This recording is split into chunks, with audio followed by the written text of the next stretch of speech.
Hello everyone, my name is Enrique and welcome to another review. Once again, I'm reviewing a wrestling show that happened in WWE, in this case, Backlash St. Louis 2025. And in this case, I'm going to review the matches, what I thought about the main event, the other matches, the stories that are continuing. This is not a full-on narrative because it has multiple narratives, especially in matches.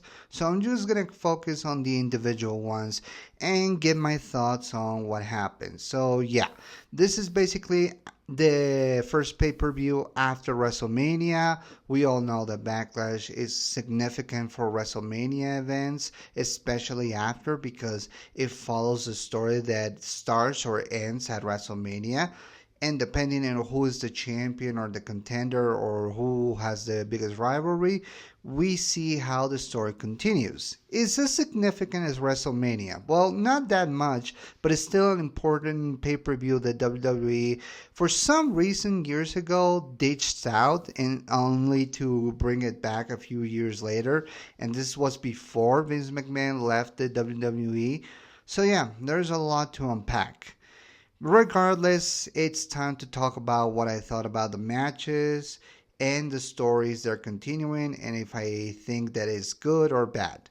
First, let's start with the easy one, the Fatal 4-Way match for the United States Championship between Jacob Fatu, LA Knight, Drew McIntyre, and Damian Priest. Now, in my opinion, this was the match of the night because not only was well paced and the momentum was very quick, but also it has great stories, especially considering that Jacob Fatu is defending the title that he won against LA Knight at WrestleMania. This guy is proving himself to be a force to be reckoned with, and WWE and the fans are starting to notice his momentum, his charisma, his way of wrestling. He's very, very good at selling counter attacks as well as selling his attacks to his opponents. He looks very unhinged, but at the same time, he looks very intelligent, and that is one of the important things to remember about Jacob Fatu. This is a guy who can defend himself, and at this point, he doesn't need the bloodline. But we're gonna get to that in a moment. But yeah, the match was very high speed. It was very good. It had great quality. We see McIntyre and Damian Priest continuing their rivalry from WrestleMania.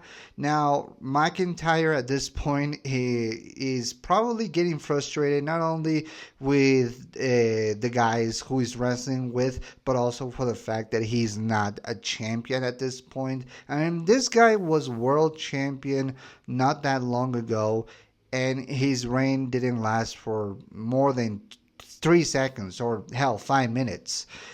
But yeah, basically, his rivalry with Damian Priest is continuing. Damian is trying to get back at Drew for the loss at WrestleMania. So yeah, they're continuing the story, but they brought a lot of things to this table. In many respects, it reminds me of the Backlash of 2007 in the Fatal 4-Way match between John Cena, Shawn Michaels, Edge, and Randy Orton. It was very high paced, it was very dynamic. The wrestlers co-op with each other in all the moments, in all the attacks.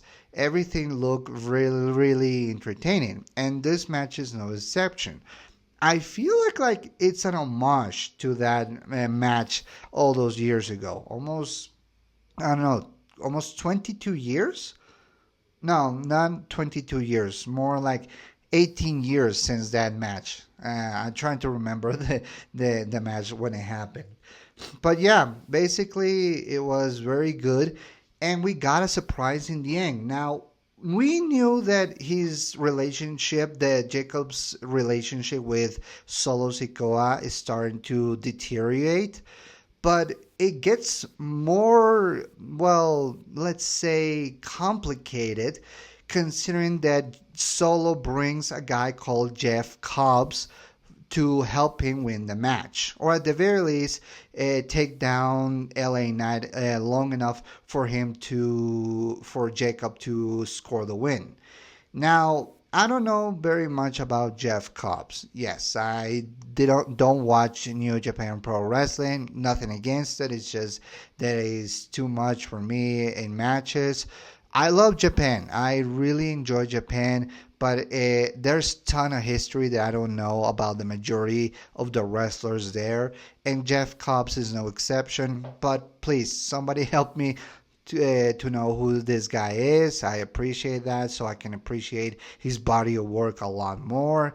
And if you want to send me links about his matches or promos that he does, I'll appreciate it. It's just not to go very blind in this situation.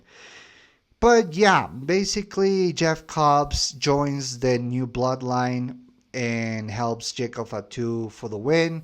And Jacob is starting to give this stare of what the hell's going on? Why is this guy in my corner? Why does Solo bring in this guy from New Japan to help me when I can defend myself? That's the kind of look that he is perceiving right now.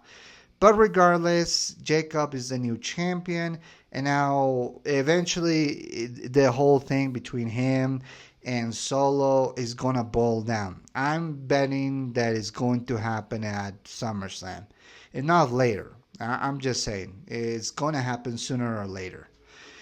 But yeah, let's continue with the other matches. The next one is for the Women's Intercontinental Championship between Lydia Valkyria and Becky Lynch. Now, I mentioned in my WrestleMania review from night 2 that when Becky came back and won with Lyria the tag team championships from Liv and Raquel, that I thought that that was the direction they were going, only to be surprised the next night on Raw that they lost the titles to Liv Morgan and Raquel, and that Becky Lynch turned heel. And this is basically the story of Becky is getting upset of the woman on the back, that she wants to go back to the way she used to be, the dominant champion, and she wants the IC Intercontinental Women's Championship from Lyria Valkyria. Now, Lyria, at this point, she's beginning her main roster debut. She's still learning a lot of things, and this is no different. But her rivalry between her and Becky Lynch is no strange for me, because Becky, a few years ago, or not that long ago, won the NXT Women's Championship, and Lyria Valkyria was the contender for that, which she won, and it gained a lot of respect from Becky. But now, in this case, it's different, because Becky wants to go back to the way they used to be, she being the dominant champion. And Lyria is trying her best to prove herself in the main roster. So this was business and personal at the same time. Regardless, the match was what it was. It was not spectacular, but it was not bad either. Both women are showing a lot of work, and they seem to have a lot of synchronized moments. And the match was actually intense in my point of view, because it was basically saying, is Becky Lynch going to show her new dominance as a heel by becoming the new Women's Intercontinental Champion? But in the end, Lyria Valkyria scores the win with I think a roll-up, and that makes Becky very, very upset, because after all, she went through this, and then she didn't want the IC title. That's gotta make her very angry, and almost to the point that she uses her submission maneuver on Lyria after the match in order to break her arm, and that is very intense. But yeah, in the end, Lyria manages to retain. I don't know if Becky is going to be on the hunt or is she going after the women's championship. Keep in mind that that might be the direction that I will go with Becky, considering that yeah, I will put her in the main event because she has been in the main event before.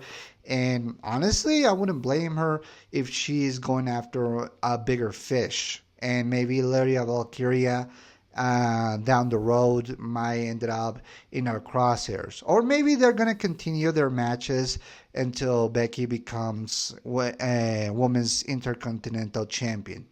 Regardless, it was a good match, but nothing spectacular to say the least. But next, we got the match between Penta, the new debuted Penta, against Dominic Mysterio, who's currently the Intercontinental Champion. So yeah, two IC titles are being defended in this night of Backlash. But yeah, after a lot of years of being in the shadow of his father, Dominic is finally becoming what he wanted to be for a long time, and that is a main event, or at the very least, a main roster champion. Now, Dominic won the North American Championship a year ago, or I think 2 years ago, but it was basically an NXT title. This winning the IC title at WrestleMania is very different because it now shows that he's ready to be in much bigger angles and to show that he can be capable of being more than just the lackey of the Judgment Day or the boyfriend of any of the women who are part of the Judgment Day, whether it's Rhea Ripley or Liv Morgan. And that's going to eventually grow and grow, especially considering the tension that he has with Finn Balor. We all know that eventually that alliance is going to break up at some point, whether Dominic betrays Finn or Finn is betraying Dominic. Something's going to happen. But let's focus on this match.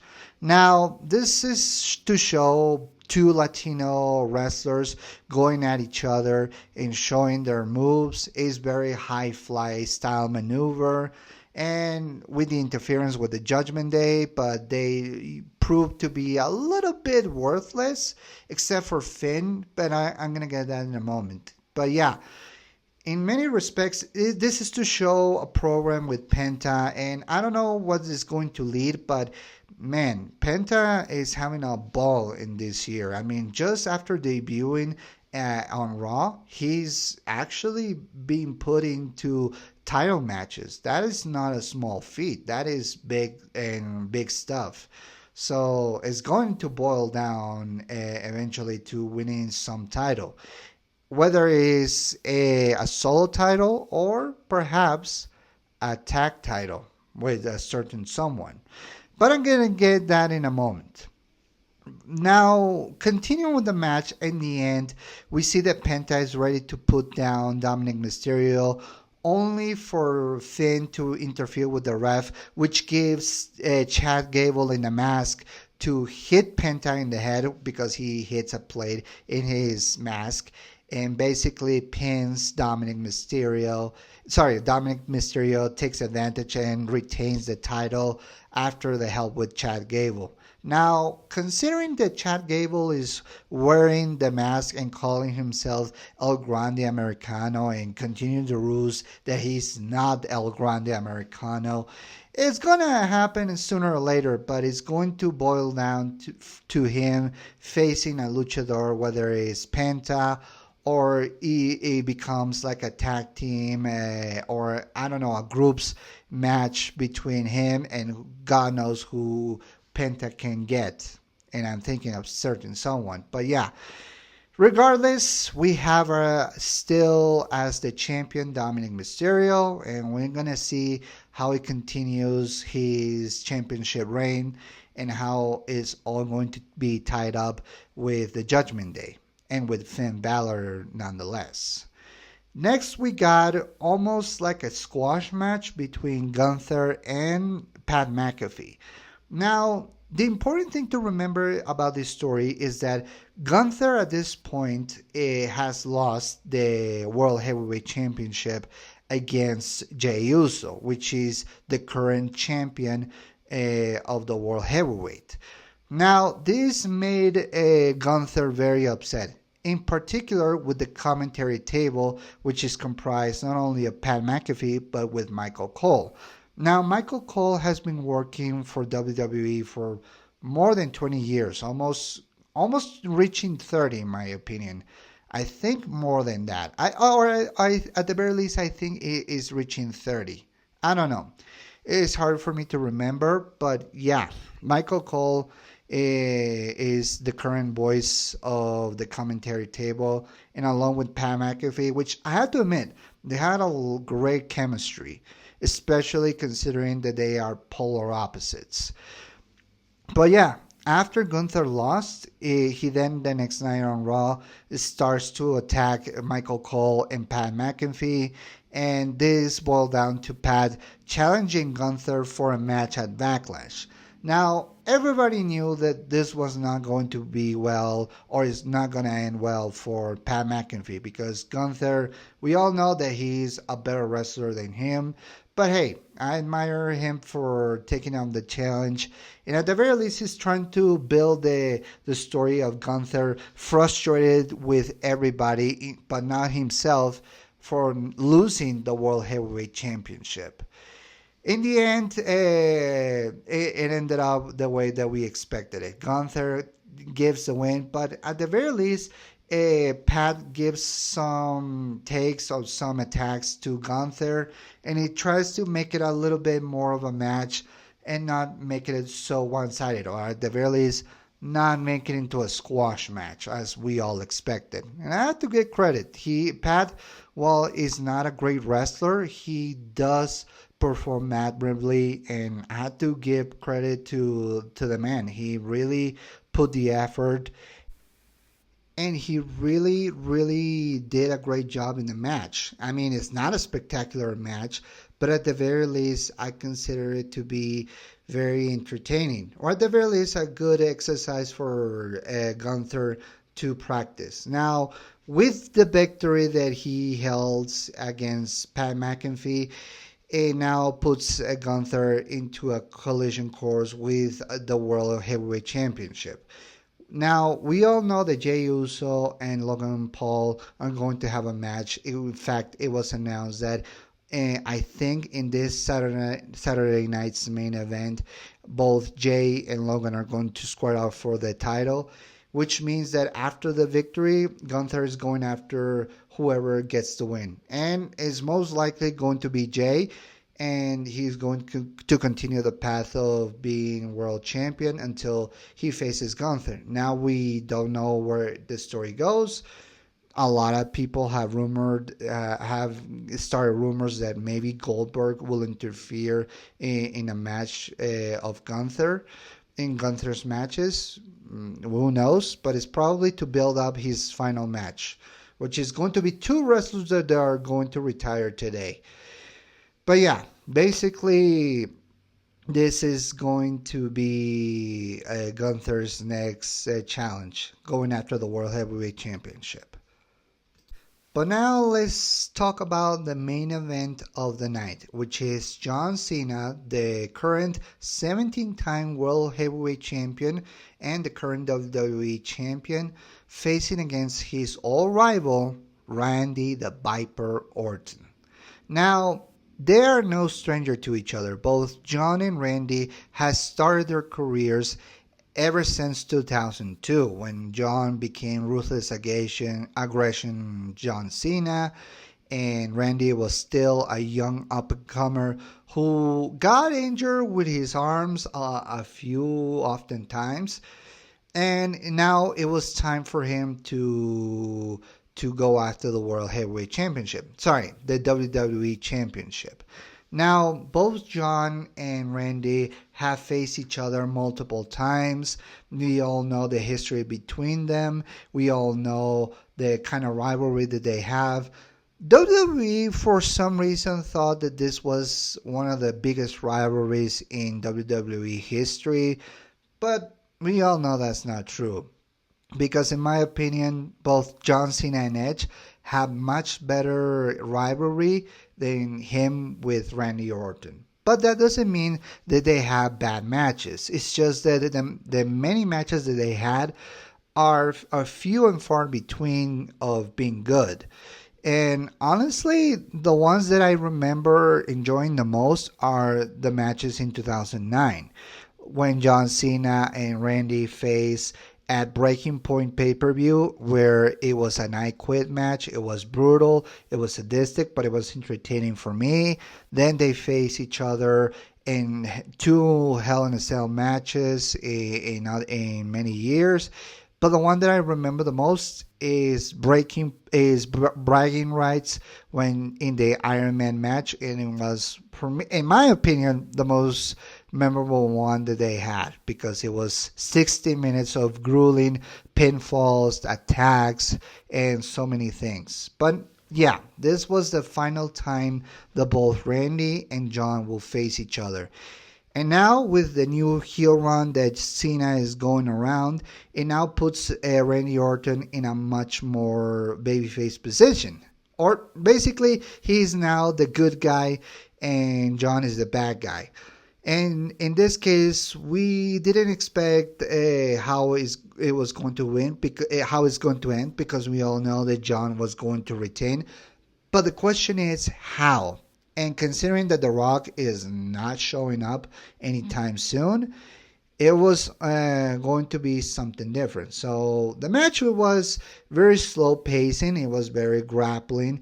And it was definitely showing the age of these men, because they're very different from right now that they were all those years ago. And unless we have a time machine that makes John younger and Randy younger, is not going to be as fast paced as we expected. Regardless of my opinion, it was very okay at the very least. We have multiple fall pins. We have a lot of interferences when John kicks the referee or Randy kicks the referee. Everybody on the back is going after each man to stop the mayhem. Randy RKOing every single person, referee, Nick Aldis, the people in the backstage area. And in the end, it was R-Truth who stopped Randy from giving the punt to John, and R2 ate an RKO. Basically, it was what we expected, but we didn't expect R2 to win, to interfere. But it was basically for comedic timing.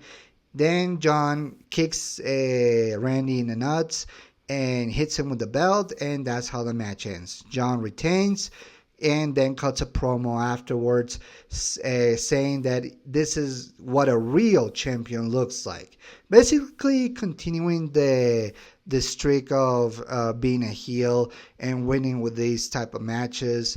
Now we don't know where it all leads to, what his next opponent, but given that Money in the Bank is going next, is most likely going to be CM Punk. Because of course, if the both men had a history at Money in the Bank, and it's going to be that match. And even though Money in the Bank doesn't take place in Chicago, it's most definitely going to take place at Money in the Bank, which is bringing a lot of memories to both men. But yeah, afterwards, and this is something that I found strange, after the pay-per-view is over, we see that the people in St. Louis, despite rooting for their hero, for their hometown hero, Randy Orton, because remember, St. Louis, Detroit, it was taking place, is the home place of Randy Orton, and where he grew up and was born and everything.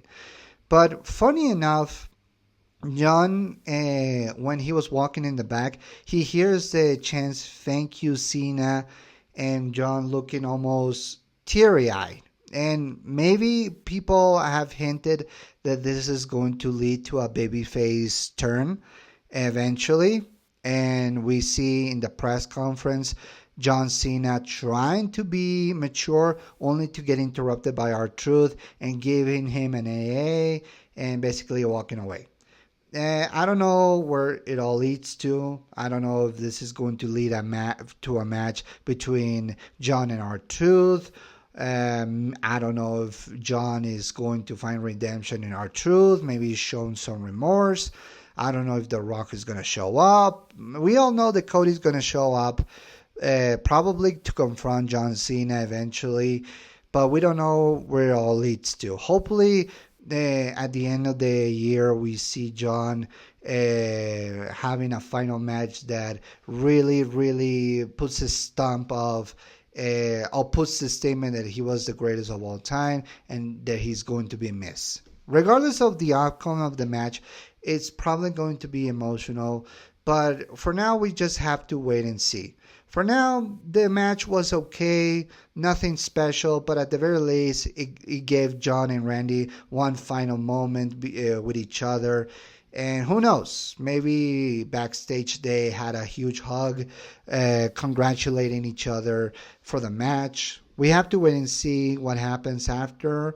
Maybe we get a documentary of John in his final run and reminiscing about his career.